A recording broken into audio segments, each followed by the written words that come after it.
ఈ మధ్యనే జరిగిందండి. ఏంటంటే ఏదైతే ఈడీ దాఖలు చేసిన కేసులు, జగన్ గారి మీద ఈడీ దాఖలు చేసిన కేసుల్లో ఇంచుమించుగా 9 పిటిషన్లు కొట్టేసింది తెలంగాణ హైకోర్టు. 9 పిటిషన్లు. ఆ 9 పిటిషన్లు దేని గురించినట్టే కనుక క్విడ్ ప్రోకో కింద జగన్ గారి మీద వేసినయే. చాలా వేశారు. వాటిలో 9 పిటిషన్లు అయితే కనుక కొట్టేయడం అయితే జరిగింది. ఇదంతా కూడా చూస్తూ ఉంటే ప్రొఫెసర్ నాగేశ్వర్ గారు ఏదైతే జగన్ గారికి అలాగే కేంద్రానికి ఉన్న సన్నిహిత సంబంధాల గురించి ఏదైతే మాట్లాడారో ఆ రకంగానే జరుగుతుందేమో, ప్రొఫెసర్ నాగేశ్వర్ గారు ఆయన చెప్పినట్టే జరుగుతుందేమో అని అయితే నాకు అనిపించింది. ఎందుకంటే కనుక జగన్ గారి మీద పెట్టినవన్నీ కూడా ఫాల్స్ కేసులే, దాంట్లో ఎలాంటి డౌట్ లేదు. కానీ ఆ కేసులు ఏవి నిలబడవు. తర్వాత ఏదైతే ఇప్పుడు ఈ వాన్పిక్ ప్రాజెక్టు ఏదైతే వాన్పిక్ కేసు ఉందో, ఈ వాన్పిక్ మీద జగన్ గారికి ఏదైతే జగన్ గారికి క్విడ్ ప్రోకో ద్వారా ఇంచుమించుగా సుమారుగా వీళ్ళు చెప్తున్న లెక్క ఏంటంటే 200 ఏదైతే సుమారుగా 800 కోట్లు చిల్లర ఎంత అనుకోండి ఇది నాకు తెలిసి.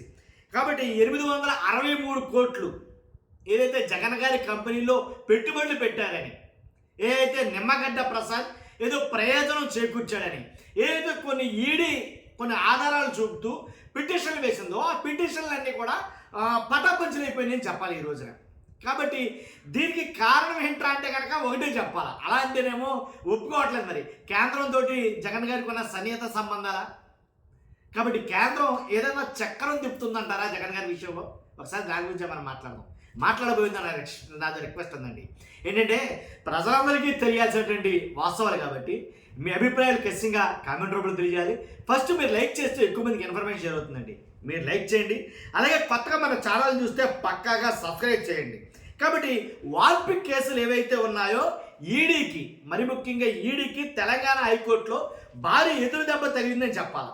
వాల్పిక్ ప్రాజెక్టుకి సంబంధించిన ఆస్తులను విడుదల చేస్తూ ఏదైతే PMLA prevention of money laundering act ద్వారా అప్పిలేట్ ట్రిబ్యునల్ ఇచ్చిన ఉత్తర్వులనే సవాల్ చేస్తూ ఈడీ దాఖలు చేసినటువంటి 9 పిటిషన్లు కొట్టేయడమే జరిగింది. ఇది ఆల్రెడీ ఇలాంటి తీర్పే గతంలో వచ్చింది. 2019 జూలైలోనే ఈ ఉత్తర్వులు జారీ చేసింది. కానీ దాన్ని సవాల్ చేస్తూ ఈడీ హైకోర్టుకి అయితే వెళ్ళడం జరిగింది. హైకోర్టు కూడా కింద కోర్టు ఇచ్చిన దాన్నే తీర్పునే సమర్థించిందే తప్ప ఎక్కడా కూడా తప్పు జరిగింది అయితే చెప్పట్లా. ఎందుకనంటే కనుక నిమ్మగడ్డ ప్రసాద్ అనే ఆయన ఏదైతే ఈ వాన్పిక్ ద్వారా, ఈ ప్రాజెక్ట్ ద్వారా ప్రయోజనాలు కొన్ని లబ్ధి చేకూర్చాయి. కాబట్టి ఆ ప్రయోజనం వల్ల జగన్ గారికి ప్రయోజనం చేకూర్చడం కోసం జగన్ గారిది ఏదైతే జగదీప్ పబ్లికేషన్స్ అనుకుంటా నాకు తెలిసి, కాబట్టి ఆ జగదీప్ పబ్లికేషన్స్లోనే ఇంచుమించు 800 నేను చెప్పాను కదా 863.33 కోట్ల రూపాయలు పెట్టుబడులు పెట్టారు అని అయితే మాట్లాడటం జరిగింది. ఈడీ చెప్పిన మాట. అబ్బాయి అలా కాదు ఏంటి, ఇంచుమించుగా ఒక రకంగా చెప్పాలంటే అది ఏదైతే జగదీప్ పబ్లికేషన్స్ ఆస్తులు ప్లాంట్ ఖరీదు 273 కోట్లు, ఇంకా చాలా అయితే ఉన్నాయి. వాటన్నిటిలోనూ ఇంచుమించు 60 మంది షేర్ హోల్డర్లు ఉన్నారు దీనికి. జగన్ గారు ఏదైతే జగదీప్ పబ్లికేషన్స్ అని అన్నారో దాంట్లో 60 మంది వాటాదారులు ఉన్నారు.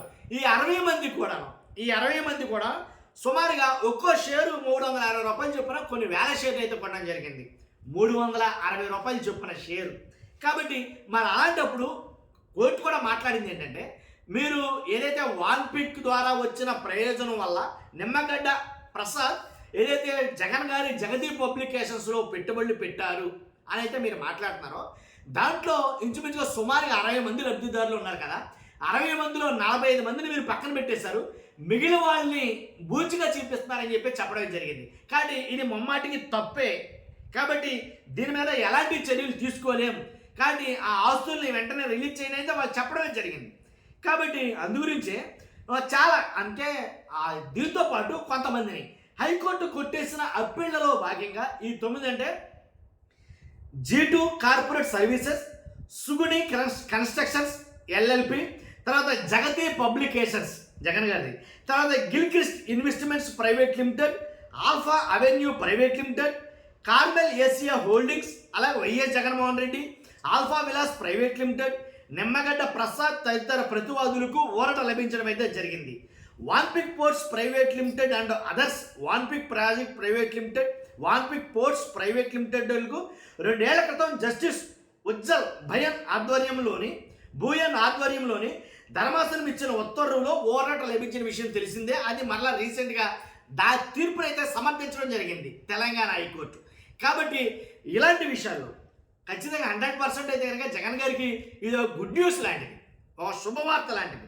కాబట్టి అంటే దీని గురించే మాట్లాడాడు ఆయన, ఎవరో ప్రొఫెసర్ నాగేశ్వర్ గారు చెప్పేది ఏంటంటే, కేంద్రంలో జగన్ గారికి మంచి పలుకుబడి ఉంది, జగన్ గారు అంటే కొంచెం నమ్మకం ఉంది, అమిత్ షా గారు కావచ్చు, మోదీ గారు కావచ్చు, మీరు ఎన్ని తిప్పలు పడినా సరే, కూటమి ప్రభుత్వం వాళ్ళు ఎన్ని తిప్పలు పడినా సరే జగన్ గారిని అరెస్ట్ చేయించడం అనేది జరగని పని. అందుగురించే పవన్ కళ్యాణ్ గారు వెళ్ళి అమిత్ షా గారి దగ్గరికి వెళ్ళి జగన్ గారిని అరెస్ట్ చేయాలి అని అంటే కనుక అమిత్ షా గారు చెప్పింది ఏంటంటే, జగన్ గారితోటి మీరు పెట్టుకోవద్దు అని పవన్ కళ్యాణ్ గారికి హితవు పలికారు. కానీ జగన్ గారిని అరెస్ట్ చేయాలి అనే ఊసే మీరు ఎత్తుకోవద్దు, ఎందుకంటే జగన్ గారికి చాలా విధమైనటువంటి ప్రజల్లో ఆదరణ ఉంది. కాబట్టి ఆయన అరెస్ట్ చేస్తే మీకే ఇబ్బంది, ఇలాంటి ఇబ్బంది మీరు కొని తెచ్చుకోవద్దు అని అమిత్ షా గారు పవన్ కళ్యాణ్ గారి దగ్గర అన్నారని, కాబట్టి అది దాని గురించే వాళ్ళ క్యాబినెట్ ఏదైతే మీటింగ్ జరిగిందో దాంట్లో వాళ్ళు మాట్లాడుకోవడం జరిగిందని, అది ఈయనకి వాళ్ళ అనునయాల ద్వారా నాగేశ్వరరావు గారు తెలిసిందని చెప్పడమే జరిగింది. ఇదో రకంగా జరిగింది. కాబట్టి నాగేశ్వరరావు గారు అన్నట్టుగానే కేంద్ర ప్రభుత్వం ఖచ్చితంగా జగన్ గారి మీద ఒక రకమైనటువంటి సాఫ్ట్ కార్నర్ అయితే ఉందన్నమాట, ఎలాంటి డౌట్ లేదు. ఎందుకంటే కనుక జగన్ గారు అంటే ఏంటో తెలుసు. ఎందుకని ఒక కోట లాంటి, ఒక పెద్ద కోట లాంటి కాంగ్రెస్ ప్రభుత్వాన్ని కోకటి వేళ్లతోటి కదిలించేశాడు జగన్మోహన్ రెడ్డి గారు. అది బాగా తెలుసు మోదీ గారికి కావచ్చు, అమిత్ షా గారికి కావచ్చు, కూటమి ప్రభుత్వంలో ఉన్నటువంటి బీజేపీకి. కాబట్టి అలాంటి జగన్ గారిని టచ్ చేయడం కరెక్ట్ కాదు. అతనితో మిత్రత్వమే తప్ప శత్రుత్వం పెట్టుకోవడం మనకు మంచిది కాదు అనేది హితవు పలికారని. కానీ దానికి అనుగుణంగానే వాళ్ళు ఏదైతే కూటమి నాయకులు అనుకున్నారో వాళ్ళకు అనుగుణంగానే ఇప్పుడు వచ్చే తీర్పులు కావచ్చు. ఇప్పుడు తెలంగాణ హైకోర్టు తీర్పు ఇచ్చింది, కానీ ఇలాంటి తీర్పులు చూస్తా ఉంటే నిజమేనేమో అని అయితే అనిపించింది. నిజంగా వాస్తవంగా చక్రం తిప్పి ఢిల్లీలో జగన్ గారు చెయ్యాలంటే కనుక గంట పట్టదు, మొత్తం కేసులన్నీ ఖల్లాస్ అన్నారు చాలామంది. కానీ ఏదేమైనప్పటికీ వైఎస్ఆర్సీపీలో ఒక శుభార్తని చెప్పాలి. మీ అభిప్రాయం ఏంటో కామెంట్ రూపంలో తెలియజేయండి. ఫస్ట్ అయితే లైక్ చేయండి. Thank you much.